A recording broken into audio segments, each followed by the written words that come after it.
Hello, नमस्कार दोस्तों, welcome. स्वागत करता हूं मैं घनश्याम शर्मा एक बार फिर से आप सभी का आरएस जंक्शन पर। आरपीएससी सब इंस्पेक्टर एग्जाम 2021 के लिए आप सभी तैयारी कर रहे हैं और इसी क्रम में आपके लिए मैं हिंदी के जितने भी मैं मदद कर सकता हूं वो करने का प्रयास कर रहा हूं और इसी क्रम में सब इंस्पेक्टर 2016 का जो हिंदी पेपर है उसका एनालिसिस में लेकर आया हूं। देखिए, हम यहां पर सॉल्व नहीं करने वाले हैं पेपर को, क्योंकि हिंदी के पेपर को कोई विशेष तरीके से सॉल्व करने की जरूरत होती नहीं है। आपको इसकी पेपर और इसका जो आंसर की है दोनों ही आरपीएससी की वेबसाइट पर अवेलेबल है, जो मैं आपको यहाँ अवेलेबल भी करवा दूंगा हमारे कोर्स में भी। तो सबसे पहले तो जो भी एसआई के नोटिफिकेशंस है इनको अगर आप प्राप्त करना चाहते हो तो आप हमारी एप्लीकेशन आरएस जंक्शन को जरूर डाउनलोड कीजिए। वहां पर एसआई नोटिफिकेशन नाम से एक हमने कोर्स बनाया है और उसमें इस तरह की तमाम जानकारियों को मैं एक जगह करने का प्रयास कर रहा हूँ। तो डिस्क्रिप्शन में मैंने नीचे एक लिंक दिया है, या फिर आप गूगल प्ले स्टोर पर जाकर भी हमारी एप्लीकेशन आरएस जंक्शन के नाम से सर्च करके ले सकते हैं। हमारी वेबसाइट भी है https:/online.rsjunction.com, यहाँ पर भी आप उस कोर्स को देख सकते हैं। तो ये बहुत इंपॉर्टेंट कोर्स है जिसका आप सभी जो है इंतजार कर रहे थे। ये बिल्कुल फ्री ऑफ कॉस्ट वाला कोर्स है जिसमें मैं एसआई के जितने भी नोटिफिकेशंस हैं, जो इंपॉर्टेंट प्रीवियस ईयर पेपर्स, ठीक है, और इसके अलावा आपके किस तरह से आपको तैयारी करनी है और इन तमाम बातों पर चर्चा वहां पर मैं कर रहा हूं।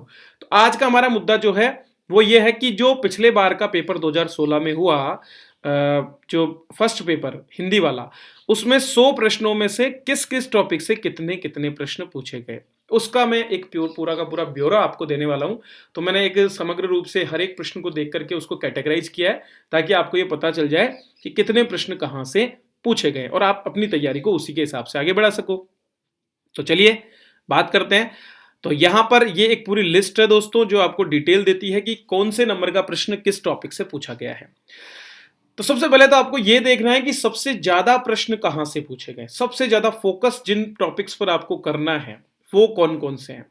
देखिए, यहां पर पहला टॉपिक है मुहावरे और लोकोक्ति। यहां से कुल मिलाकर के आपको 9 प्रश्न पूछे गए हैं।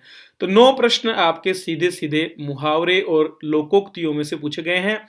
ये बिल्कुल याद करने का टॉपिक है और याद भी कैसे, बार बार रिवीजन। जितना आप यहां पर रिवीजन करेंगे उतने ही चांसेस आपके मुहावरे और लोकोक्ति को सही करने के बनेंगे।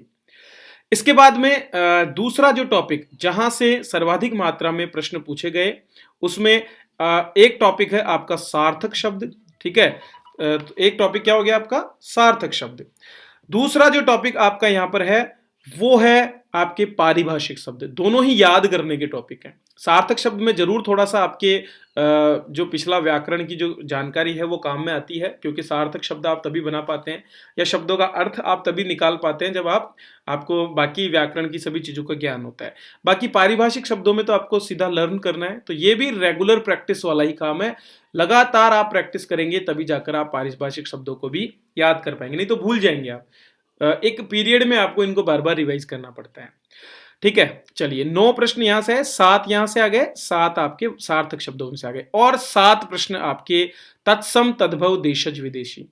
अब तत्सम और तद्भव शब्द और देशज और विदेशी ये भाषा के पूरे जो हमारे शब्द हैं उनके अंग है, अलग अलग प्रकार के प्रकारों में आता है और इन पर भी आपको याद ही करना पड़ेगा। बहुत से शब्द हैं, कौन सा किस भाषा से जुड़ा है, वो देसी है, विदेशी है, उसका तद्भव रूप है या तत्सम रूप है, ये आपको यहाँ पर याद करने वाला पोर्शन ये भी आ जाता है। तो 7 प्रश्न सीधे सीधे आपके इससे भी पूछे गए हैं।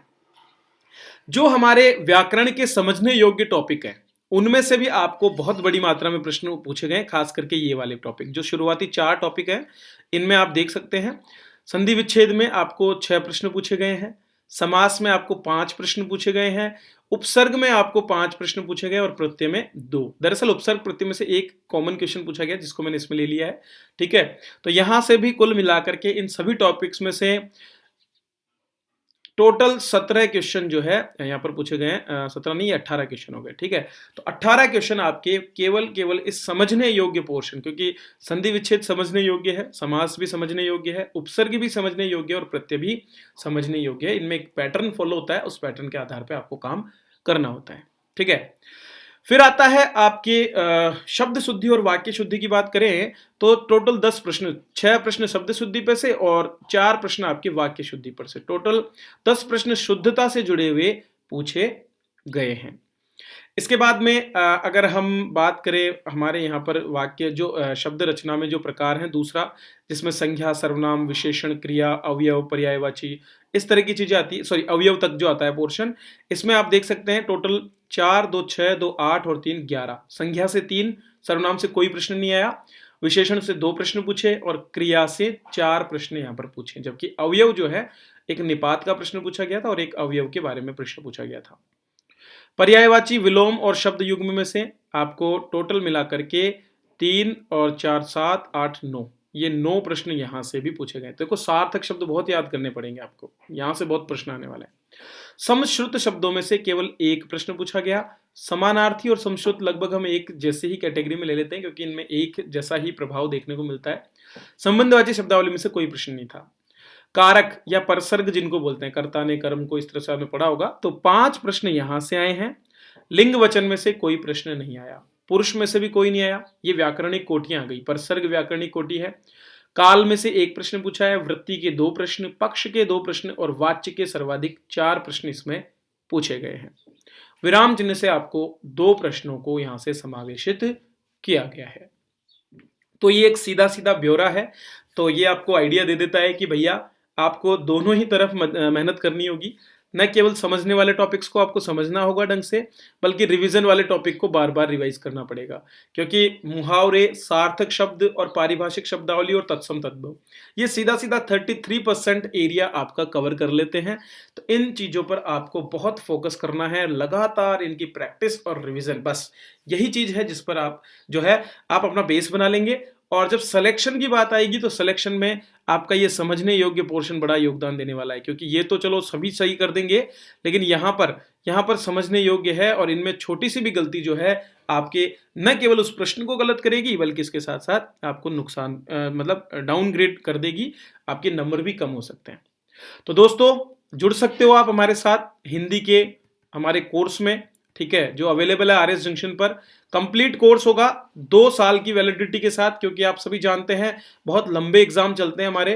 प्रैक्टिस टेस्ट होंगे, आपको A4 साइज में PDF नोट्स मिलेंगे, वीडियो लेक्चर मिलेंगे और इसके साथ साथ रेगुलर कंटिन्यू तैयारी का मौका मिलेगा। डिस्कशन फोरम में आप लगातार अपने जो भी डाउट्स हैं उनको क्लियर कर पाएंगे और इस तरह से आपकी तैयारी आगे बढ़ पाएगी। तो आज ही हमसे जुड़ सकते हैं आप। हमारी एप्लीकेशन डाउनलोड करें, RS जंक्शन ऐप आपके गूगल प्ले स्टोर से।